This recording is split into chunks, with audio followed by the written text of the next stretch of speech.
Hello అందరికీ welcome back to my channel Keerthi vlogs. అందరు ఎలా ఉన్నారు? ఈ రోజు వీడియోలో అయితే ఒక మంచి స్నాక్ రెసిపీ అయితే మీతో షేర్ చేస్తున్నానండి. ఇంట్లో ఎవరికైనా సరే డెఫినెట్గా నచ్చుతుంది. ఒకసారి ట్రై చేసి చూడండి. ట్రై చేసి ఎలా ఉందో నాకు కింద కామెంట్ చేయడం మాత్రం అసలు మర్చిపోకండి. ఇక్కడైతే నేను చికెన్ని మ్యారినేట్ చేస్తున్నానండి. మ్యారినేట్ చేసుకునే ముందైతే నా ఛానల్ని ఎవరైతే ఫస్ట్ టైం చూస్తున్నారో ప్లీజ్ సబ్స్క్రైబ్ చేసుకోండి. నేను ఇక్కడ బోన్లెస్ చికెన్ అనేది తీసుకున్నానండి. అందులోకి సాల్ట్, పెప్పర్, కార్న్ ఫ్లోర్ కూడా యాడ్ చేసుకొని తర్వాత ఒక ఎగ్ కూడా యాడ్ చేసుకోవాలి. ఎగ్ యాడ్ చేసుకున్న తర్వాత వీటన్నింటిని బాగా కలిపేసుకొని ఒక 30 మినిట్స్ వరకు అయితే పక్కన పెట్టుకోవాలండి.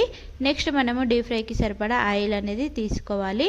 దానికోసం నేనైతే ఒక కడాయి అనేది తీసుకుంటున్నాను. తీసుకొని అందులోకి ఆయిల్ వేసుకొని ఆయిల్ అనేది మీడియం హీట్ అయిన తర్వాత ఇప్పుడు మనం మ్యారినేట్ చేసి పెట్టుకున్న చికెన్ని కూడా వేసుకొని ఒక 2-3 మినిట్స్ వరకు అయితే అలా ఫ్రై అవ్వనివ్వాలి. ఇప్పుడు మనం అలా ఫ్రై అయిన తర్వాత మనం ఇంకో సైడ్ కూడా టర్న్ చేసుకొని ఒక 5-10 మినిట్స్ వరకు అయితే మీడియం హీట్లో పెట్టుకొని చికెన్ని ఫ్రై చేసుకుంటూ ఉండాలి. అప్పుడు చికెన్ అనేది మనకి లోపల వరకు కుక్ అవుతుంది. నెక్స్ట్ మనము చికెన్ ఇలా ఫ్రై అయిన తర్వాత మనకు చికెన్ అనేది గోల్డెన్ కలర్లో టర్న్ అవుతుందండి. ఇప్పుడు గోల్డెన్ కలర్ వచ్చిన తర్వాత చికెన్ని తీసి పక్కన పెట్టుకోవాలి. నెక్స్ట్ ఒక ప్యాన్ పెట్టుకొని ఆయిల్ యాడ్ చేసుకొని అందులోకి వెల్లుల్లి, పచ్చిమిర్చి, కరివేపాకు కూడా వేసుకొని వాటన్నింటిని ఫ్రై అయిన తర్వాత అందులోకి పసుపు, కారం, ధనియాల పొడి, జీరా పొడి, కొంచెం పెప్పర్ పొడి కూడా వేసుకొని ఇప్పుడు వాటన్నింటిని బాగా కలిపేసుకున్న తర్వాత మనం అందులోకి పెరుగు కూడా యాడ్ చేసుకొని పెరుగుని బాగా ఉండలు లేకుండా కలిపేసుకుంటూ ఉండాలి.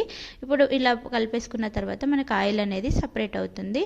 ఈ టైంలో మనం soya sauce, red chilli sauce అలాగే టమాటో కెచప్ కూడా యాడ్ చేసుకొని వీటన్నింటిని కలిపేసుకున్న తర్వాత ఫ్రై చేసి పెట్టుకున్న చికెన్ పీసెస్ని ఈ గ్రేవీలో యాడ్ చేసుకోవాలి.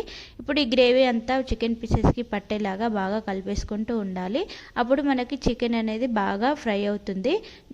లాస్ట్లో మనం కొత్తిమీర కనుక వేసుకొని ఒక స్టవ్ అనేది ఆఫ్ చేసుకుంటే మనకి చికెన్ మెజెస్టిక్ అనేది రెడీ అయిపోతుంది. మీకైతే ఈ వీడియో నచ్చిందని అనుకుంటున్నాను. నచ్చితే లైక్ చేసి సబ్స్క్రైబ్ చేసుకోండి. మీ ఫ్రెండ్స్ అండ్ ఫ్యామిలీతో కూడా షేర్ చేయండి. ఇంకో మంచి రెసిపీతో అయితే ముందుకు వస్తానండి. అంతవరకు నా ఛానల్ అయితే సబ్స్క్రైబ్ చేసుకోండి. అలాగే పక్కనే ఉన్న బెల్ ఐకాన్ని కూడా క్లిక్ చేయండి. అలాగే లైక్ చేయడం మాత్రం మర్చిపోకండి. Thanks for watching. Bye bye.